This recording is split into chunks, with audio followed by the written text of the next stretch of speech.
Labatute.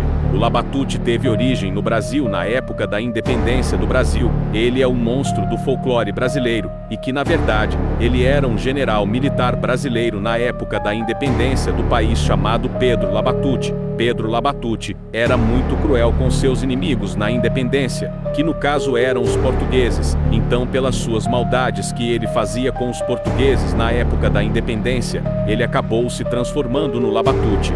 As características do Labatute são dentes afiados e grandes, um único olho na testa pelos pretos, aparência assustadora e pés parecidos com pés de elefante. Ele teve origem na região nordeste do Brasil, no estado da Bahia.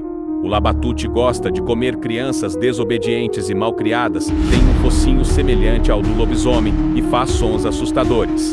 O Labatute é agressivo e ataca qualquer pessoa que ele tiver vontade. As presas inferiores dele são muito altas.